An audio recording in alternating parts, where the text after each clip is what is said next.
My name is H.A. Goodman, and I'm an author, columnist, and journalist. Please go ahead and share my latest article in the Daily Caller, Free Julian Assange. That's in the description section. And in the pinned comment, there are two new segments on H.A. Goodman's Second Amendment. One is a segment I introduced yesterday evening, and that's of me shooting a Smith & Wesson .357 revolver.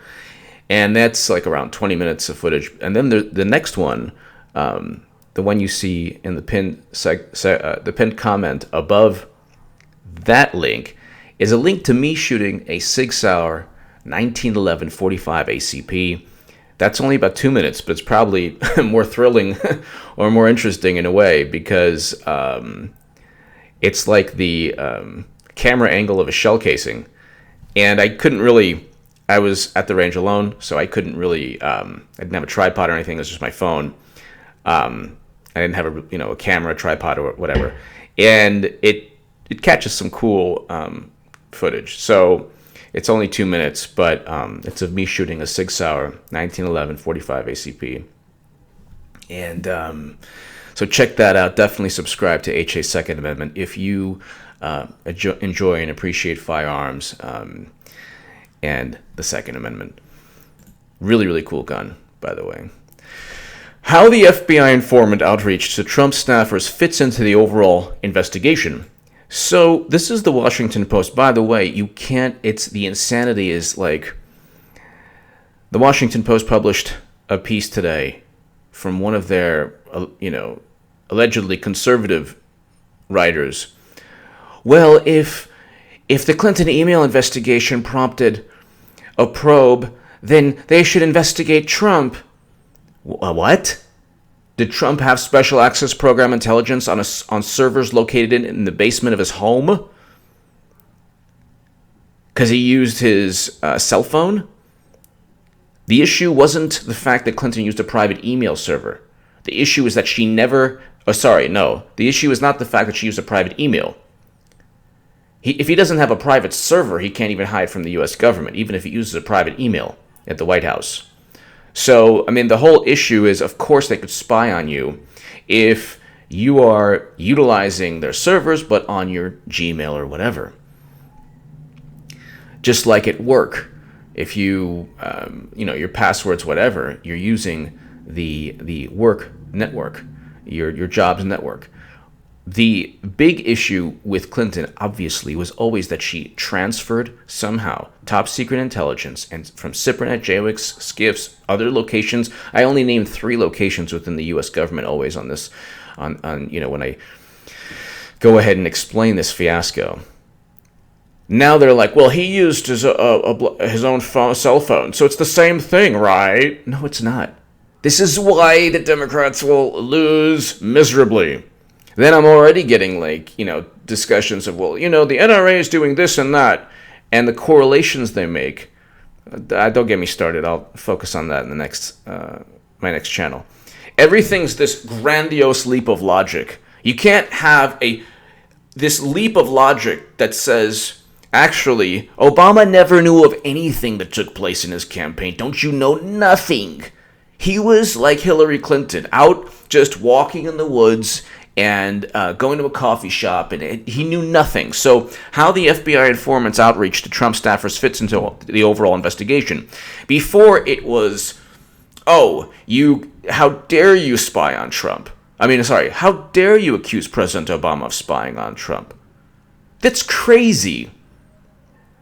Before it was, how dare you accuse Obama of wiretapping Trump? Then we realized that was more or less accurate. That was actually accurate. He was caught up in the communication between Manafort's wiretap and Flynn's wiretap and everyone else who was wiretapped in the campaign. When they spoke to Trump, he was there on the calls. This is not difficult to understand for Democrats. He didn't have to wiretap his own communication. They took computer servers from Trump Tower before he was president, found nothing because of suspicious activity. GCHQ was spying on Trump since 2015. Now we have Stephen Halper, and they found nothing. The NSA is moderately confident, BuzzFeed is suing the DNC. By the way, there's a ridiculous hit piece on me in Raw Story. And after reading the title over and over again, it's just so... They called me, they said that it was conspiracy to link the Clinton Foundation's Uranium One donations to the sale. Okay, first of all, I actually read from the New York Times article. Cash flow to the Clinton Foundation amid Russian uranium deal. But Raw Story doesn't read New York Times. They read the DNC newsletters. They're like a DNC publication. I quote from the New York Times. Right now I'm reading from the Washington Post. Anyway. So the guy didn't like my new gun channel. Anyway. How the FBI informant's outreach to Trump staffers fits into the overall investigation. So they're now justifying this. On Monday evening, the Washington Post revealed the identity of the FBI informant at the center of President Trump's recent frustrations. Over the course of 2016, emeritus professor at the University of Cambridge, Stephen A. Halper, contacted 3 people affiliated with Trump's foreign policy team, 2 of whom were subjects of known FBI investigations beginning that summer. Trump and his allies have criticized Halper's contribution to the FBI's investigation as an unwarranted intrusion into Trump's campaign itself. Trump has repeatedly insisted that reports about Halper's work showed bias on the part of the FBI. That was a scandal bigger than Watergate. Reports are there was indeed at least one FBI representative implanted for political purposes into my campaign for president. It took place very early on, and long before the phony Russia hoax became a hot fake news story. If true, all-time biggest political scandal. It's true. And so what they do right now, and this is, if you got past my 6 or 7 minute spiel, and I know that I love the progressives that are still with me and people to the left. That's where I'm from, and thank you. But you know what? It's like, it is important. Try it out once. Go to the range. I mean, just get in. Even if you hate guns, if you hate the NRA, get an instructional course. Go to a good indoor range or outdoor range. Get a good instructor, and just to teach you how to unload a gun. If you, God forbid, if you see a gun, or just how to use it. And who knows, when you fire that weapon, when you fire that firearm, you might have this like life-changing experience. It might be something that you really, really love. For reasons that have nothing to do with home protection or the NRA. You could still hate the NRA and enjoy firearms. Anyway. So just bear with me if you're on the left and you're still with me, and I really do appreciate all my Bernie and Jill supporters who are still watching me on this channel. I do appreciate you, and I share a great deal in common with you. Where the heck was I? Oh yeah. So I'll get to my John Brennan in a second, but they change the narrative of this all the time. They always change the narrative to fit whatever the propaganda of the moment is. The propaganda of the moment. So the propaganda of the moment is that, well, now it's, before it was a spy. Who is this person? Why would Obama even know? Here we go with Trump again, making grandiose claims. There was no spy. He's paranoid. Almost a day or two later. It was just Mother Jones. It was just Stephen Halper, an academic. Not that big of a deal. And first of all, if there was a spy, it was justified. What they do, and I probably should have stated this in the beginning of the segment. This is 9 minutes in. This is exactly the architecture or the plan of attack or how they structure the propaganda. Okay? The Democratic Party utilized the United States government to attack Trump politically. In doing so, they both engaged in criminal and unethical behavior through bureaucratic means. And when defending those actions, they use bureaucracy to say, well, since it happened, therefore it was justified. So utilizing a FISA warrant, utilizing the Steele dossier to spy on Trump. The Steele dossier is complete and utter nonsense, a garbage document. It's just hearsay and gossip. It's garbage. And BuzzFeed is suing the DNC, and it's being sued, all because of that document. But what they do is they say, well, if FISA judge utilized it, it must be good. It must be good if a FISA judge was able to find probable cause. No, that's not. That actually, the FISA judge was wrong. The FBI James Comey was wrong.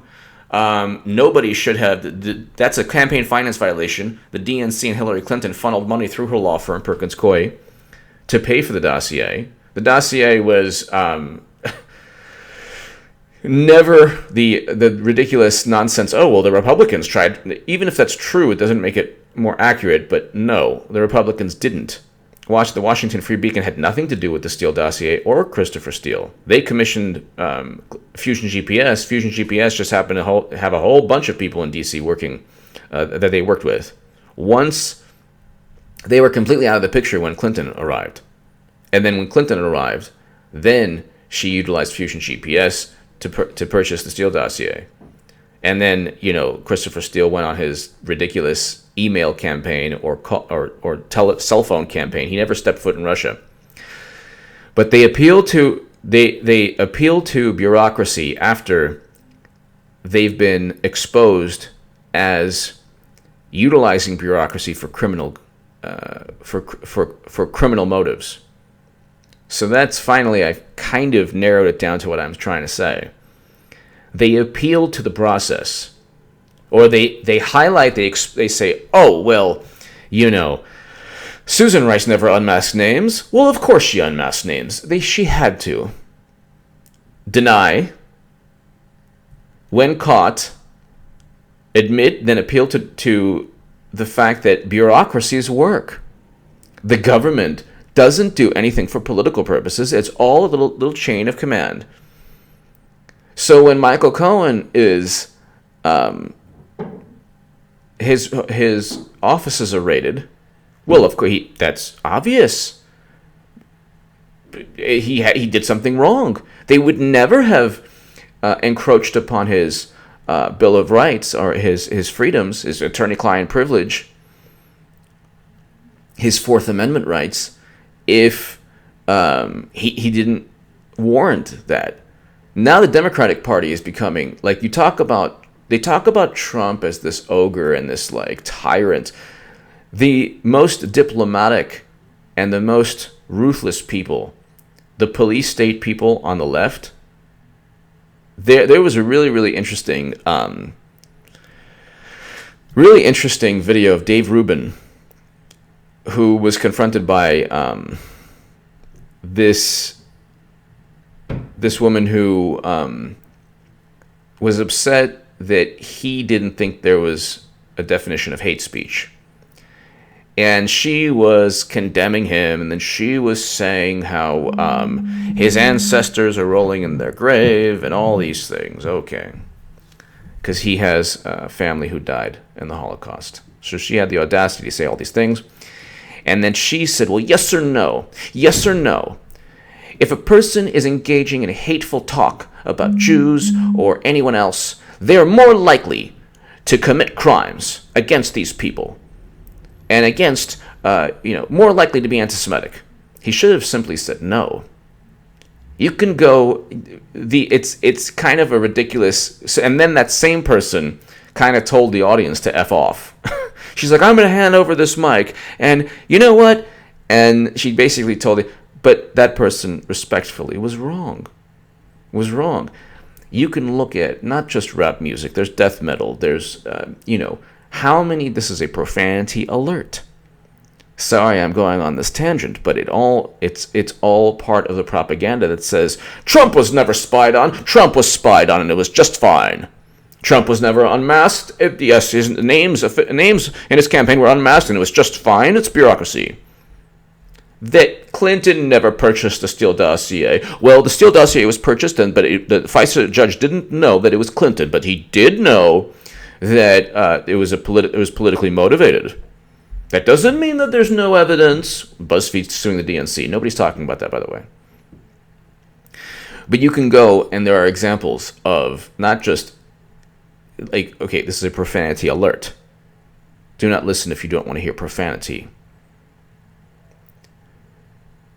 This is why, respectfully, anyone, I mean, in the Dave Rubin was right in that clip, but what could have been one rebuttal to the lady who was expressing her thoughts could have been easily, look, you have how many references, this is a profanity alert, don't listen if you don't want to hear profanity.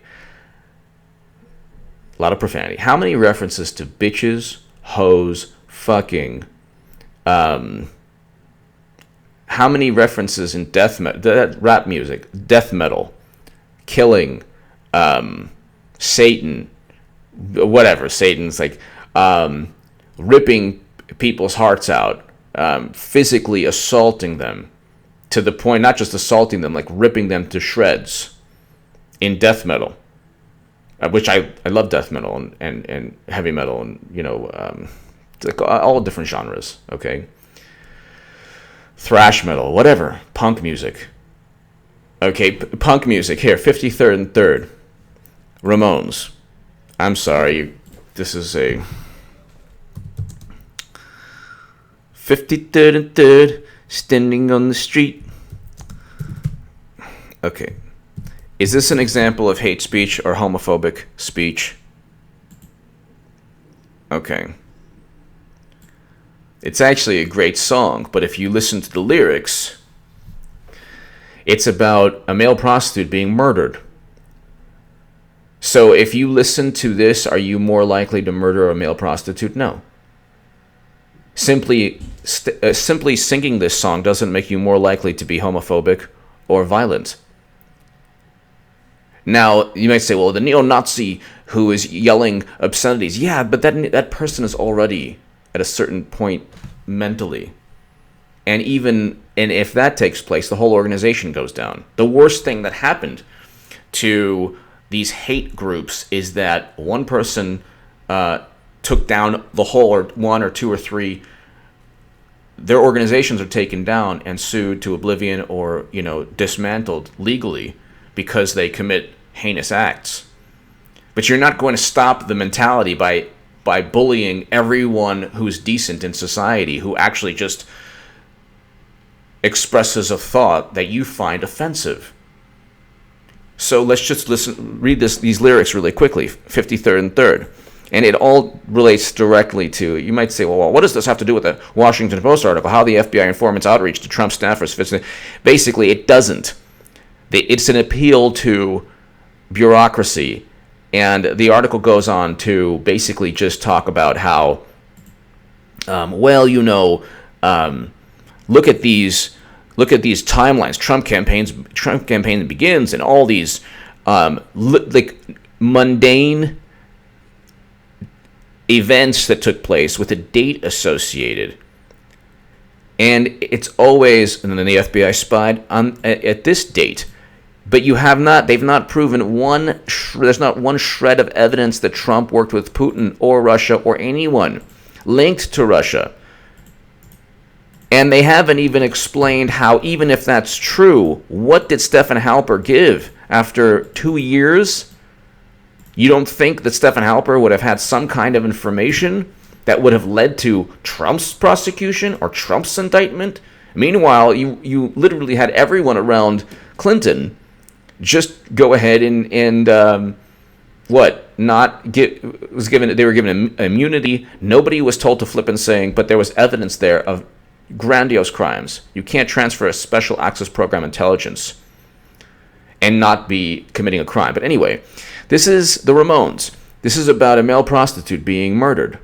If you think you can, well, come on, man. I was a Green Beret in Vietnam.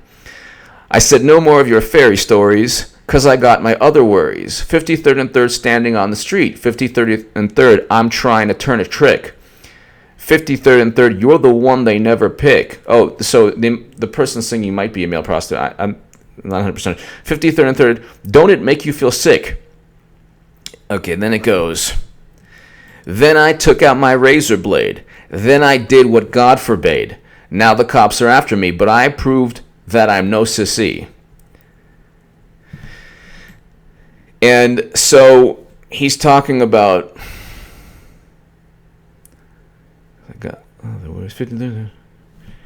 So let me just make sure that... So it's like there's violence here. And here, let me just get to it. 53rd and 3rd. The song, written by bassist Dee Ramone, refers to what was then a well-known spot for male prostitution in New York, known as the Loop.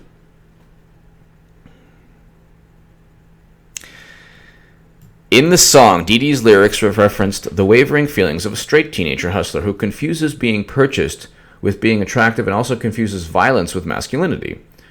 Legend has it that Dee Dee himself, bassist and primary songwriter for the Ramones, worked as a hustler in order to pay for his heroin habit. He refused to discuss the matter, fueling speculations that the track is, in fact, autobiographical.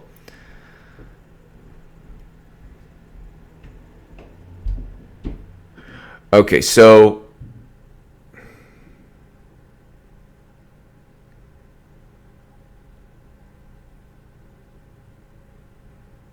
at the end of the song, the protagonist of 53rd and 3rd, who bemoans the fact that he's the one they never pick, is finally chosen by a customer, but produces a razor blade to do what God forbade. Okay, so there you go. There you go. So he's chosen, but then he kills the person who wants to have sex with him. Okay, so I was kind of mixed it up, but here's the overall issue. Let's say you have Joy Ann Reid, and she already apologized for homophobic or anti-gay posts. Then it's found that she wrote anti-gay posts, but she doesn't remember them, and she blamed hackers that don't exist. And then people were like, they're laughing, they're like, "Oh, there's no hackers here. There are no hackers. You wrote yet again some more anti-gay and homophobic posts." She does not, and other people on the left or in the media, and especially online, would never condone homophobic or anti-gay posts. Nor should anyone like condone the behavior. But I'm trying to say, no one should like say, "Oh, that's good," but to condemn, to attack, to demean, to belittle, to say people are deplorable and not worthy of redemption or compassion, which Joy Reid herself asked for when she was caught being a prejudiced, hate-filled person in that moment when she was writing. And maybe a moment later she realized she was wrong. So no. But the thing is, she asked for compassion that she doesn't give to others. Same thing with other people on the left. So the issue here is this groupthink. It also goes into the NRA also. If tragedy strikes, it's the NRA who allowed these guns to take place and who went into the minds of these people, because if the guns weren't there, they would never have gone ahead and found ways to obtain those guns, or, God forbid, used knives, or something infinitely worse than guns or knives. Everything is, if you just prevent, then the most extreme consequence of that behavior will be mitigated, or will be prevented, or that'll never happen in society. There's a cult mentality on the right, there is, but it's not nearly as strong as the left.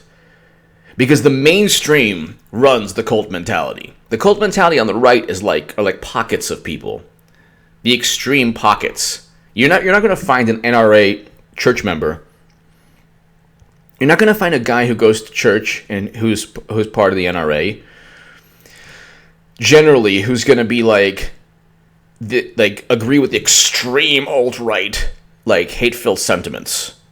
That's usually not what you're going to find. But you will find in Hollywood somebody who thinks Trump is Hitler.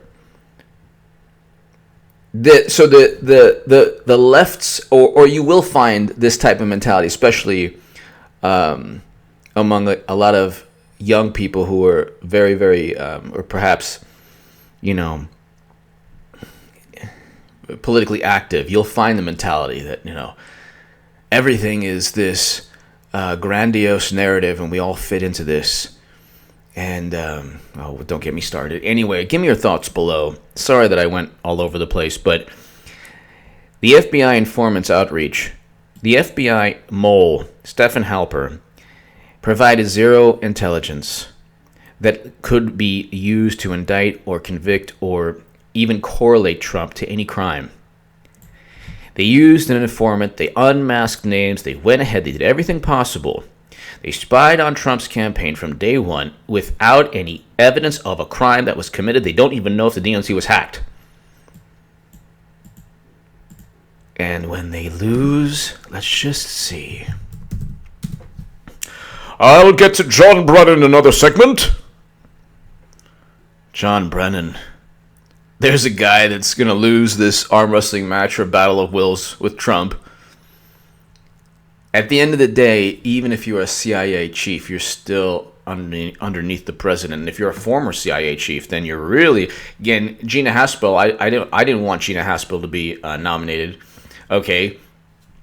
And people say, yeah, you voted for Trump, Gina Haspel, HA. It's like, I don't want that.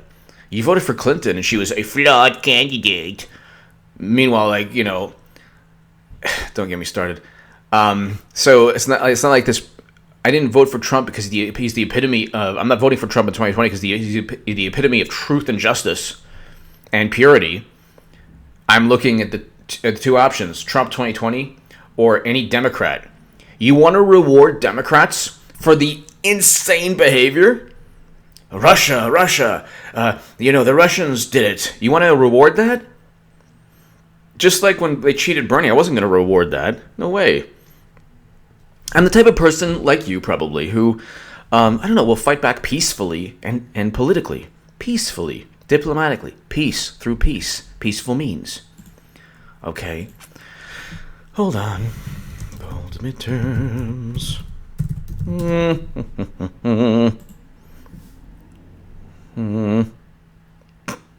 Still at 4. They were up by 13 not long ago. Now it's 4 points. But what do you expect? You have Nancy Pelosi and Chuck Schumer.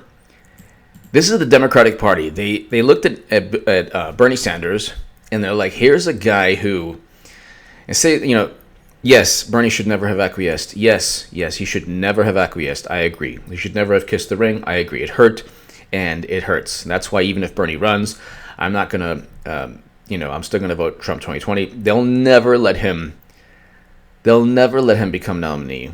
And anyway, they'll never let him become nominee. Or Tulsi Gabbard, and I love Tulsi Gabbard. Tulsi Gabbard 2024 is a different story. But, I'm going on forever. Give me your thoughts below. Share this segment everywhere, and also share the segment of me shooting a SIG 1911. And I'll eventually, as I'm growing this channel, I want to interview some really cool people within the Second Amendment world, and the gun. There's a whole bunch of really wonderful gun channels, and on YouTube. And if I can, have any kind of collaboration with these wonderful channels, or interview their hosts, or just a whole bunch of things. I mean, I could interview a whole bunch of different people within that world. But let me just go ahead. So, give me your thoughts below. Share this segment, but also share my segment of me shooting a SIG 1911 45 ACP. The footage is not perfect, but it's kind of cool. It's like the camera angle of a shell casing. And it was just me, and I didn't have anybody there, and it was just, I wanted to get some kind of footage. But it's actually kind of a cool, little 2 minutes. There's 19 minutes of me shooting a 357 Smith & Wesson for 50 rounds. So if you want to watch that, that's below as well in the pinned comment. Give me your thoughts. They are going to continue to try and justify a failed bureaucratic attempt to impeach or undermine or remove Trump by appealing to bureaucracy when both the attempt to utilize appeal to bureaucracy, when both the attempt to utilize bureaucracy was not only flawed, was criminal, and the attempt to justify this behavior is also an acknowledgement that there was criminal activity without any justification or evidence derived. They spied on Trump and did all these crazy things, but where's the evidence? Do you realize if you spied on Clinton 1 hour, if you spied on Bimbo Dickens, they don't brush their teeth without like texting some prince or billionaire or to obtain money for the Clinton Foundation. Trump was spied on, they found nothing. Apparently he's squeaky clean. Now you could say, oh, HA, look at the corruption. What corruption? All the smoke and all the... I'm not talking about policies you don't like. And I'm not talking about, elements of the swamp that exist with any administration, which I, again, don't condone, but that's just... I'm talking about pure corruption. What is he doing against the law? Again, you can answer, well, in the same manner as trying to spy on an incoming candidate, in the same manner that what James Comey did to exonerate Clinton, if Pompeo did the same thing and then he just presided and then Trump said, oh, there's nothing wrong. Oh, I didn't know that Pompeo wasn't using a state.gov. Nobody would have believed him. They believe Obama. If the shoe's on the other foot, Trump says he utilized a private server. That's what Washington Post got wrong. It wasn't just the email or the phone, a server traveling throughout the world using a BlackBerry. The NSA said he couldn't use. If the NSA said he could not use that, big problem. But the NSA said she could not use her BlackBerry to travel around the world. So if the tables were turned, he's doing exactly what Clinton and Obama did. Nobody would stand for it. That's what I mean. Give me your thoughts below. Definitely check out my latest segment of me shooting a SIG 1911. Thank you so much. And on HA Second Amendment, thank you so much for listening.